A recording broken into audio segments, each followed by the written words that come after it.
Over the years, people tend to smile when you say Captain Peter Jansen, but his name is in the records. He's been place getter here in the outright category, yes. And has been known to steal the show from the front-running cars right on the finish line with handbrake spins and all sorts of things. The other good thing about Peter is you have to admire he doesn't drive all that often, doesn't race all that often. I think probably, you know, an occasional run here or there. And you come to Bathurst, we're talking about how serious Dick Johnson has been getting fit. I'm not quite sure if the captain's been on that same diet. He's been working the elbow. But he's done a great job. Bob Jones and the Ampol Max machine. And just ahead of him is Barry Graham or young Brian Callaghan heading to the top of the hill. The Everlast Commodore with Bill O'Brien. They're still in there. Looking for a strong finish here today.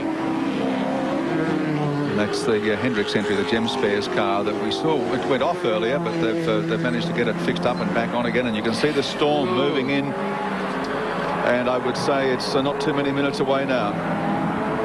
It's very narrow, that band of rain and hail, and it could bypass us. I mean, there's grey cloud everywhere, but we're just looking at a shaft of precipitation about 6 or 7 miles wide, and if that goes by us, I think the race will be a lot better for it.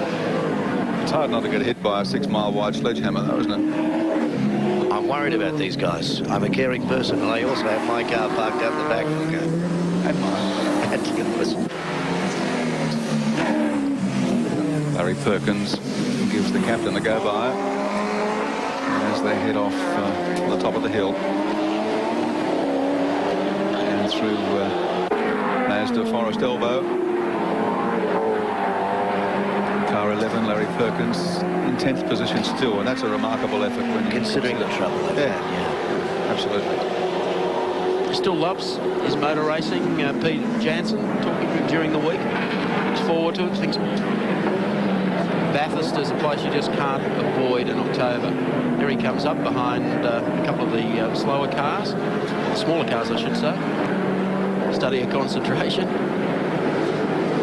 So the 13 Ampol Max machine continues down on the inside here in a bit of a braking duel. Very, very tidy indeed. I guess you're all sitting at home saying, is that storm going to break? We hope it doesn't. Because if it does, I don't know what they're going to do here. The hail starts coming. That's exactly what happened back at the last wet race we had here. Well, they could always flag the race and declare a result. At least we've passed the 2/3 race distance. Yes. Well, we're talking Commodores here. Brock's engine sounding very flat. He just came past us pit straight, sounding very second-hand. He's had every other problem in the world today, Brocky. I'm sure he won't be surprised to hear that his engine's now going off. So Nissan race cam, Jim Richards, Winfield Nissan #1, the race leader. By about a minute, they'll be coming in for a stop shortly.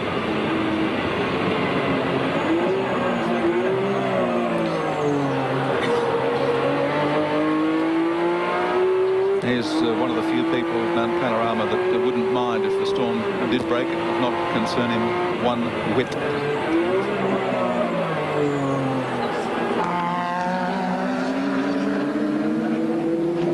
Start-finish straight here at Mount Panorama, past Ken Matthews, Sierra, for about the 5th time. 20 laps remaining in the great race of 92. About 45 minutes or so, as long as the storm doesn't break and we don't get the pace car back again.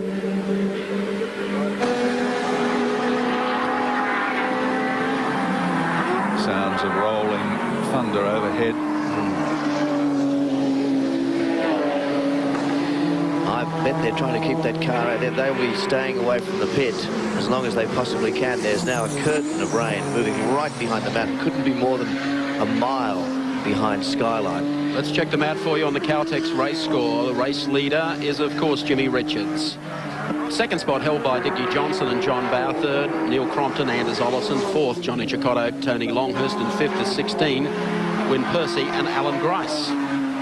6th spot, the Gibbs Onslow GIO Nissan GTR, followed by car number 55, Andrew Madecki and Troy Dunstan, the Mobil 1 Commodore. 8th is 35, Wayne Parker, David Parsons and the Peter Jacksons here at night.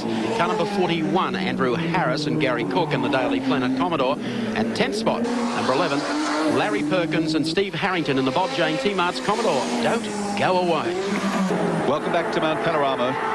Tooheys 1000, the 30th anniversary of the great race. And this is the number 2 Nissan, Neil Crompton at the wheel after 144 laps. This car is in 3rd position on the racetrack. The storm clouds have gathered overhead. It is as black as the ace of spades outside the window of our commentary position here, and there is a few spots of rain just starting to fall on the straight here. Now, if this storm breaks, all hell will break loose. Neil Crompton doing a great job here with Anders Olofsson in the 2nd Nissan entry.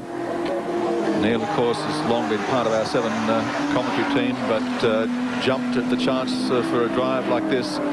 Just 31 years of age, and has a terrific record for a guy who really, until just recently, has been a part-time driver. Has had a couple of starts here. Has had a 5th place finish in the 12-hour race, a 5th place finish in the 1990 Tooheys 1000, and 3rd in the 92 Australian Drivers' Championship. What we don't see on those stats, Gary, is a reference to Neil's success on motorbikes as a kid, too. He's been a petrol head since he was able to walk, really. His father had him racing trail bikes in the country when he was a lad, and he was very successful. In fact, won an Australian Championship, as I recall. That's right, won a junior, as I recall. Just looking along the pit lane out our window, and all the teams have got full wet tyres lined up. Well, here comes Crompton beneath the Subaru bridge, heading down to Caltex Chase. This is a real bind for the team bosses, isn't it? I mean, Crompton must be due for a pit stop right now. And they take him in now. What tyres do they put on? This band of rain is pretty narrow. If it goes past and they put wets on, he's in all sorts of trouble. You couldn't put wets on in these conditions. We'll find out what they're going to do. So the danger now, they'll probably service the number 2 car, Neil Crompton. And use it as an experimental vehicle. Could do, put Anders Olofsson in the car, who's probably a lot more experienced with wet weather racing, or they may leave Neil in the car. We'll wait and see that. We'll soon find out. Mark Osler is on the spot. Thanks very much, Gary Wilkinson. Yes, Neil Crompton comes in. He's not getting out of the car. And the Nissan crew have been all sorts of consternation discussing with the Yokohama tyre engineers exactly what tyre to put on this car. It's just started to rain quite heavily in pit lane, and they're putting on full wet weather tyres for the run to the finish. 143 laps, but of course, if the weather changes and it gets dry, Crompton's going to be back in again. This could be a fascinating finish to the Tooheys 1000. Freddie Gibson holding on to him. I've got the clock on 25 seconds. The car off the air jacks. Crompton mobile in 28 seconds. Very slick stop from the Nissan crew. Yeah, fabulous stop. Now, anything that Dick Johnson had going for him, making inroads on Jimmy Richards, has now disappeared. With the arrival of the rain, they're all out there on slicks. There's going to be a mad charge through the pits here. There's no point staying out there. It's going to hang around this bad weather. There it is. There's Mark Gibbs going through in the GIO car. The idea now is to just ease it out and bring them on down into the pits. No heroic stuffs on Subaru straight. You can see the guys have backed them all off, and here comes the charge into the pits. 55, Andrew Madecki is in. He's ready for a full set of wets. Car 28, Kevin Waldock in the pits, same thing. Here comes Dick Johnson. It's a procession. There'll be nobody left on the racetrack. You won't be able to hear for whistle blowing. I know the roughest ride up there must be our helicopter cameraman and our pilots tracking race cam and bringing the pictures. It is filthy outside. Here's Johnson in. Keep in mind, Dick said he's got the headlights covered up with shell decals. Looks like a regulation stop down here. Just a set of wets coming on. Andy Raymond is there. Yes, a full set of wets going on. John Bow is actually going to jump into the car. He's not doing that. The team very concerned about time. Team manager Ross Stone is really giving the boys a lot of hurry up here. As I said, the full wets are on as the Perth Gricey car goes out, and Johnson is just about ready. Now he's going down from the hoist, and Dickie Johnson's back in action. Gibbs Onslow car goes as well. There's going to be a man charge out of pit lane. pace car, I think, is going to come out as well. Make sure that cars don't stay out there, because you can see what's happened up there. The 76 it is. One of the Corolla, the 1600cc cars, Calvin Gardner, Jeff Forshaw, Mike Conway. I couldn't quite see which of them was in the car, but he's out, he's okay. We can see that much. Well, he's just okay. Oh, no, Jimmy Richards has hit the wall. Well, Richo, of course, stuck on slicks and no traction at all, even for a four-wheel drive Nissan. Well, here's Crompton's chance to be the ultimate hero. That car is not going anywhere else but the pits this afternoon. The rain is now hitting the commentary booth so hard, you can hear it. I would expect we might see a red flag. I can see them stopping this race. Yeah. They must stop the race. This is it. This will be the end. The red flag will be out before we finish our next sentence, I would say.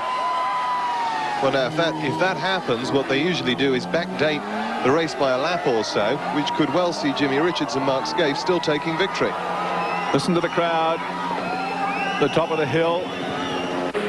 This is the kind of send-off, and I don't want to... Oh, no. Oh, no. I don't want to be unkind to Winfield and the Nissan team, but the punters at the top of the hill, this is the kind of send-off they wanted to see for the Nissans.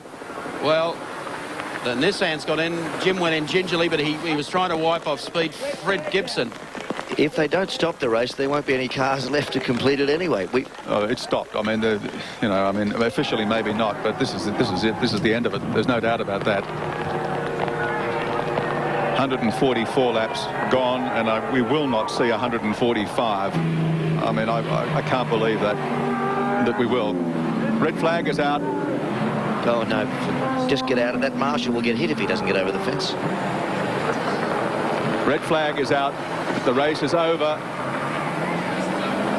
in more ways than one for a lot of these competitors.